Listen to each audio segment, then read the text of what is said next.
మాట ఒక్క ఉపశమనంతో వారిని ఊకోబెట్టే ఒక్క మాట కూడా లేదు ఈ బడ్జెట్లో. అదే మాదిరిగా చెప్పారు వీళ్ళు స్విగ్గీ, జొమాటో, అదేవిధంగా ఇంకా ఇతర ఏవైతే ఈ చిన్న చిన్న యాప్స్ ఉంటాయో వాటి ద్వారా మన ఇళ్లలోకి వచ్చి ఫుడ్ డెలివరీ చేసే అబ్బాయిలు వాళ్ళు ఎవరైతే ఉంటారో వాళ్ళందరికీ గిగ్ వర్కర్స్ బోర్డు పెడతాము అని మాట ఇచ్చారు. ఆనాడు రాహుల్ గాంధీ గారు స్వయంగా చెప్పారు. దాని మాట కూడా ఈరోజు లేదు. ఏ రాష్ట్ర ప్రభుత్వ ఉద్యోగులకైతే ఆనాడు కేసీఆర్ గారు న్యాయం చేసి 73% ఫిట్మెంట్ ఇచ్చినారో వారికి ఇంకా ఎక్కువ న్యాయం చేస్తామన్నారు, ఇంకా ఎక్కువ మేలు చేస్తామన్నారు. వారి గురించి ఒక్క మాట కూడా ఈరోజు బడ్జెట్లో చెప్పలేదు.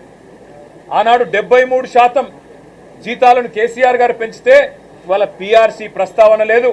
పెండింగ్లో ఉన్న 5 డిఏల గురించి ఒక్క మాట కూడా రాష్ట్ర ప్రభుత్వం కనీసం ప్రస్తావన చేయలేదు. ఆడబిడ్డలకైతే నేను ఇప్పటికే చెప్పిన తీరని అన్యాయం, తీవ్ర అన్యాయం. నెలకు 2500 100 రోజుల్లో అమలు చేస్తామన్నారు. 500 అయినా కూడా కనీసం మాట కూడా ఈరోజు లేదు. అదేవిధంగా బలహీన వర్గాల సోదరులకు ద్రోహం చేసినారు. కులగణన పేరుతో వారి సంఖ్యను తక్కువ చేసి చూపెట్టి అట్లా మోసం చేసినారు. యాదవ సోదరులకు గొర్రెలిస్తాం, మొదటి నెలలోనే ఇచ్చేస్తామని చెప్పి నమ్మబలికినారు.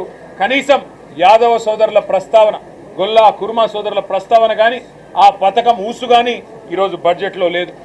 గౌడన్నలకు చెప్పినారు మీకు 15% కాదు వైన్ షాపుల్లో రిజర్వేషను 25% అన్నారు. ఈరోజు కనీసం గౌడన్నల గీత కార్మికుల మాట కానీ నేత కార్మికుల మాట కానీ కనీస మాత్రంగా కూడా లేదు.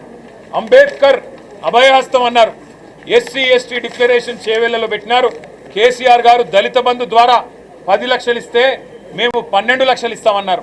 మరి ఈరోజు రాష్ట్రంలోని దళితులకు వెన్నుపోటు పొడుస్తూ గతంలో దళిత బంధు ద్వారా ఇచ్చిన నిధులను ఆపేయడమే కాకుండా ఈరోజు అంబేద్కర్ అభయహస్తం గురించి కనీసం మాట మాత్రంగా కూడా ప్రస్తావించకుండా రాష్ట్రంలోని దళిత సోదరులను, గిరిజన సోదరులను మోసం చేసినారు.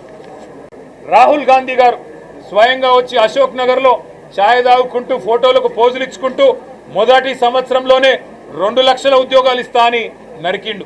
మరి ఎక్కడ పోయినాయి 2 లక్షల ఉద్యోగాలంటే